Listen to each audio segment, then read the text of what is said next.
before you know that Nigeria is not for you. Ah! Now they never leave you. They have left you behind. Photo, not be juju be that.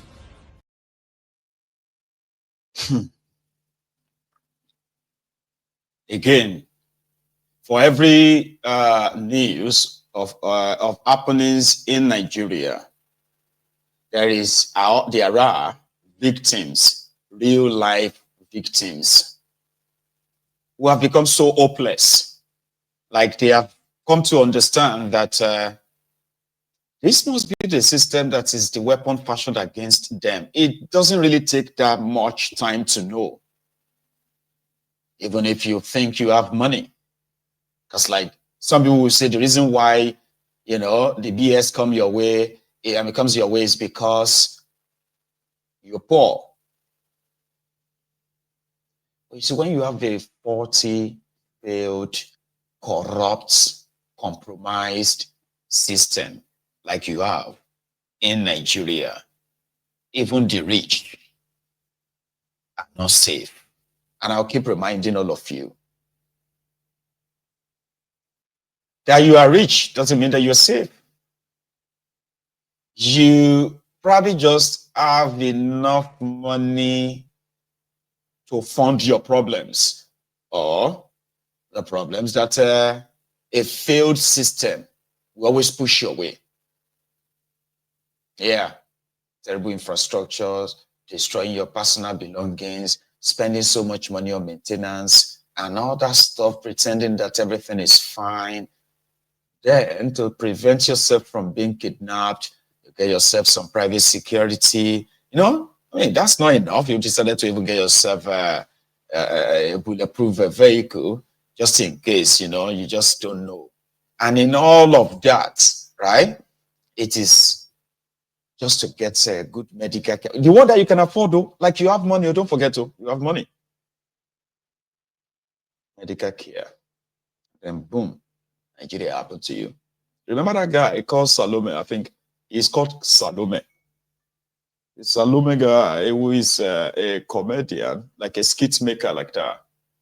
Okay, you remember that guy that went to Turkey to do a nose surgery plus to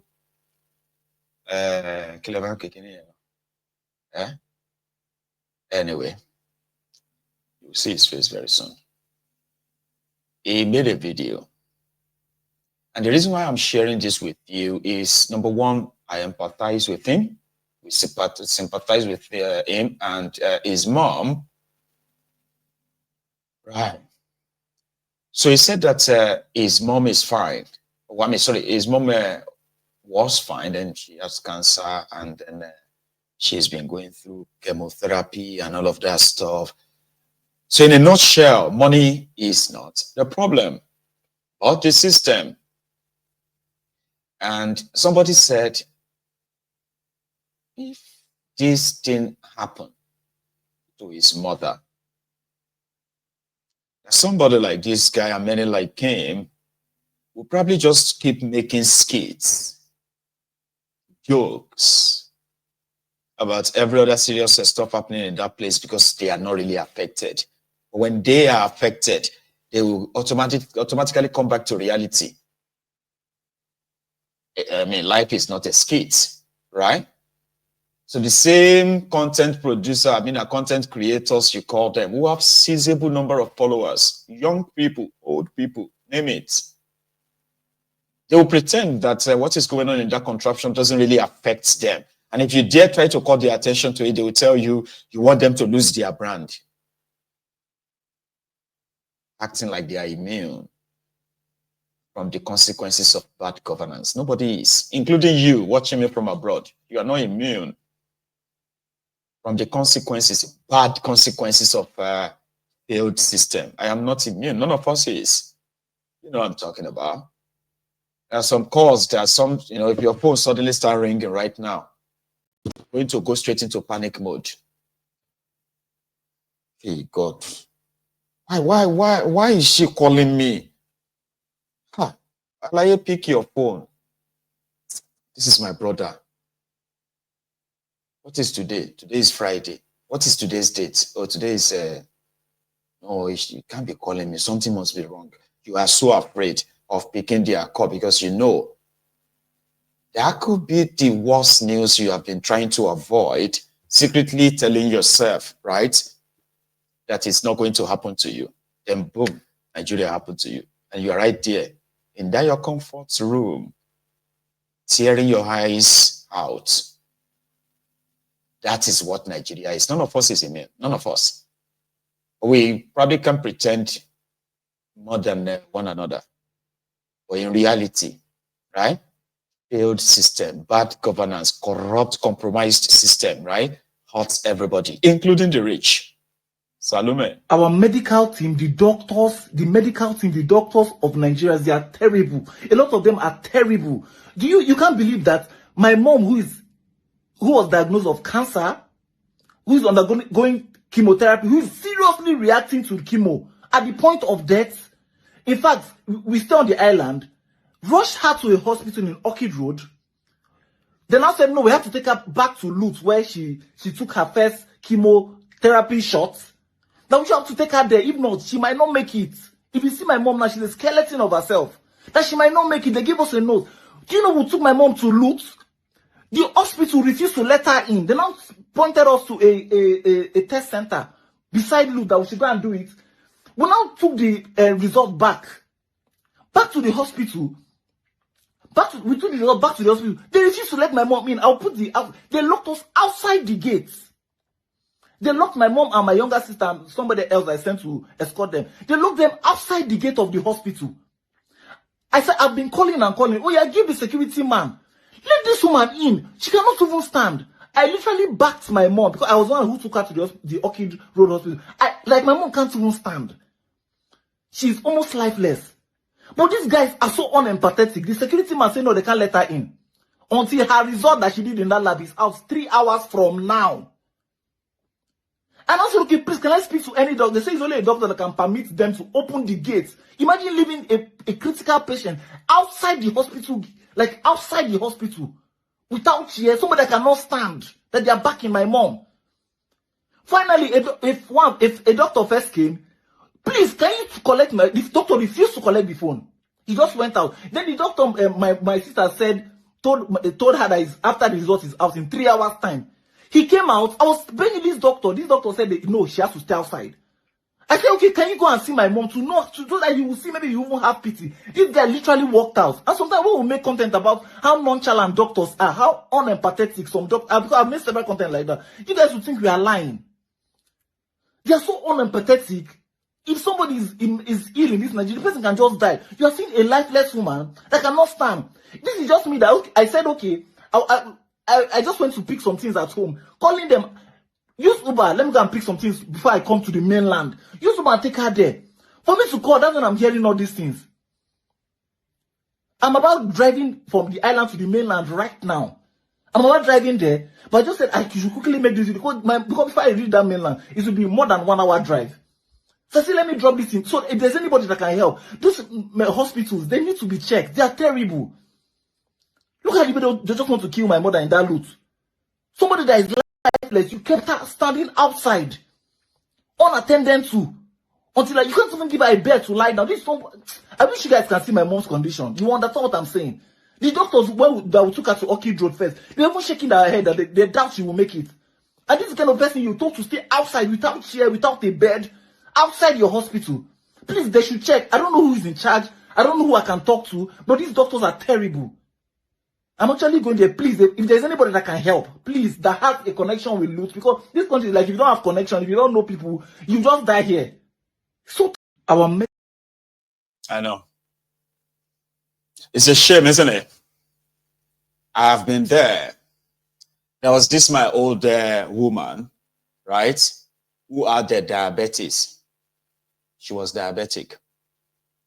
And we noticed that she had these swollen legs. Sorry, swollen leg, one of her legs. So we decided to take her to Gbobi. You know that Gbobi, that orthopedic hospital in Yaba or so, right? So when we got there, initially was fine, right? They kind of took her in, scan, and told us that, man, they would have to amputate her. Serious stuff.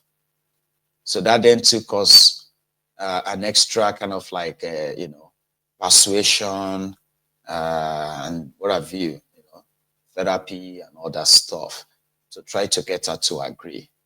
So in the process, right, they said that, okay, maybe I should just come straight. So the leg started kind of like smelling.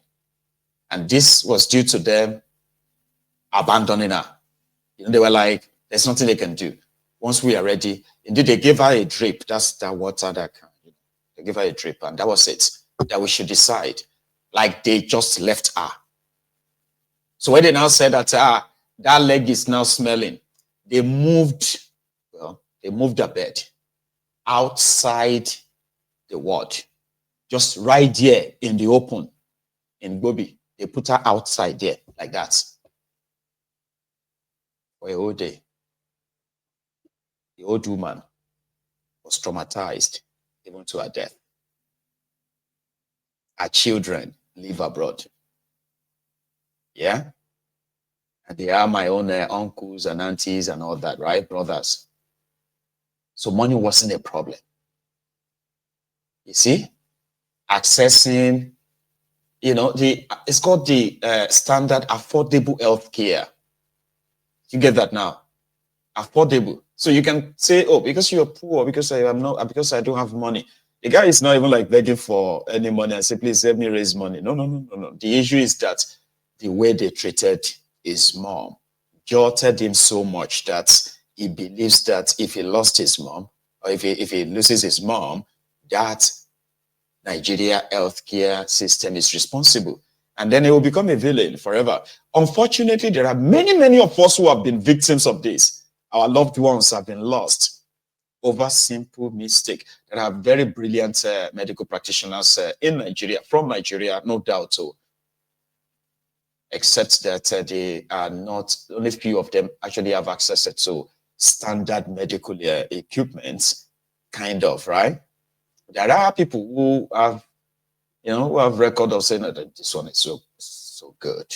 Or Nigerian midwives, fantastic. Or Nigerian trained doctors, brilliant. The moment they are able to touch, improved, standardized equipment in the Western world, they become gurus, so to say, right? But in Nigeria, Baba, when it is time, you will look at your money. Your money will look at you. You look at your money look at you. And then you have to part with it. It won't save you. You will see what will kill you right there, and you just be like, these people are just going to kill me. Damn. It's unfortunate. Our own princess, she's a recent victim, right? So she had this lost in a family. About somebody who was unwell, went to the hospital sometimes in December. 2 months later, less than 2 months later, this person suddenly just lost her consciousness. And before you know it, it got to a stage that she was in coma.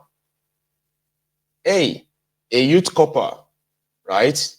Who happened to be the, the only child of our parents. The other, anyway, she was unwell. They took her to the hospital. The same hospital that she was, like less than 2 months ago. Nobody diagnosed anything. They didn't see anything. But before you know it, right, they said this girl was bleeding from the brain.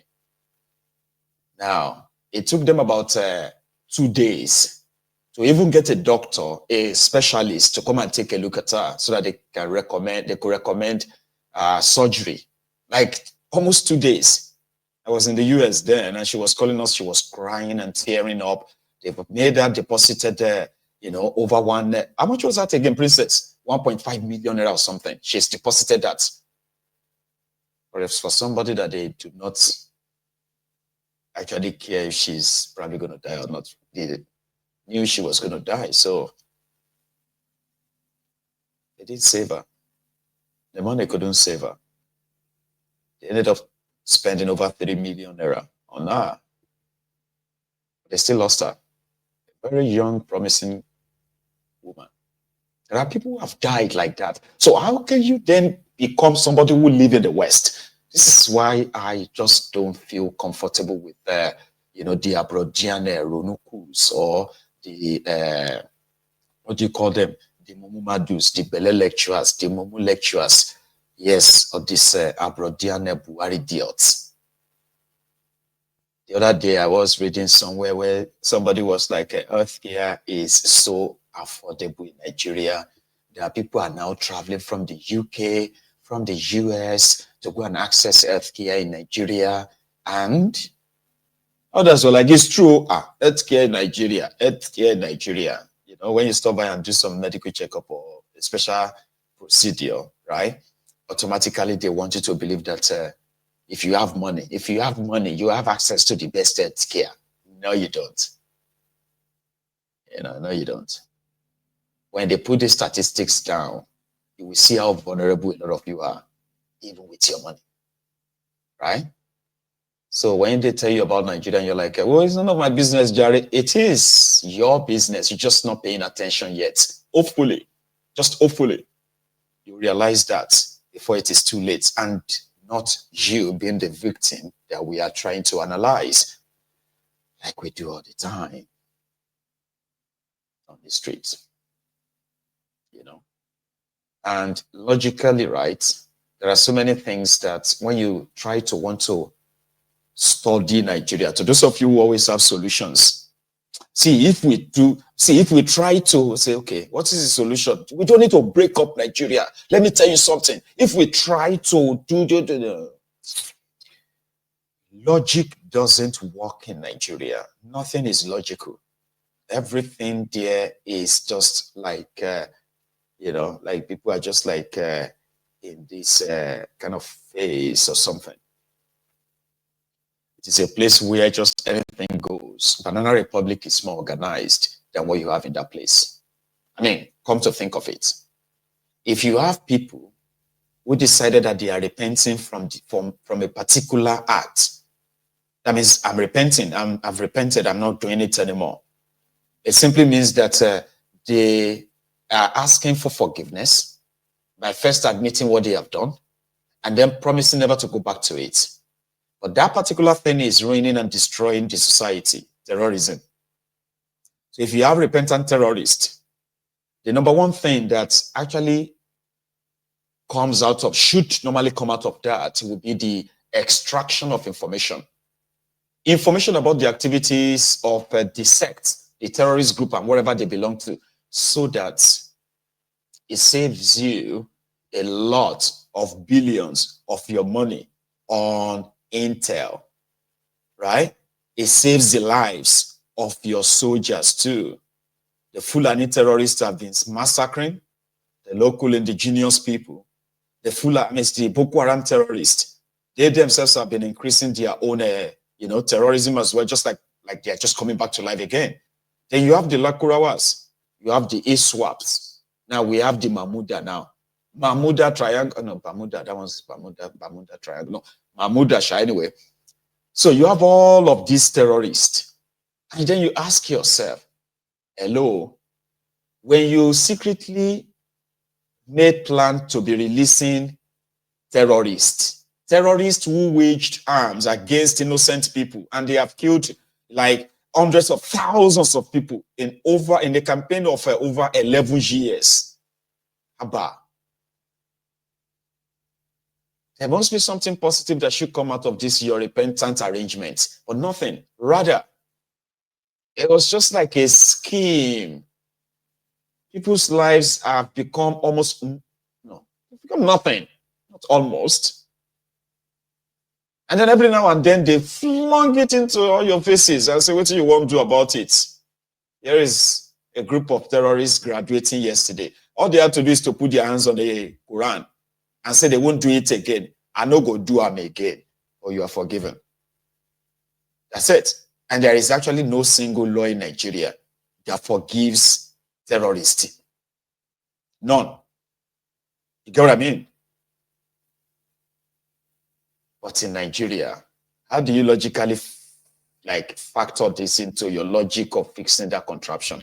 How can you add this? The Kasata Nigeria. Another batch of repentant combatants passed through the touch of self-conviction with a promise not to participate in any activity that is counter to the unity of the country.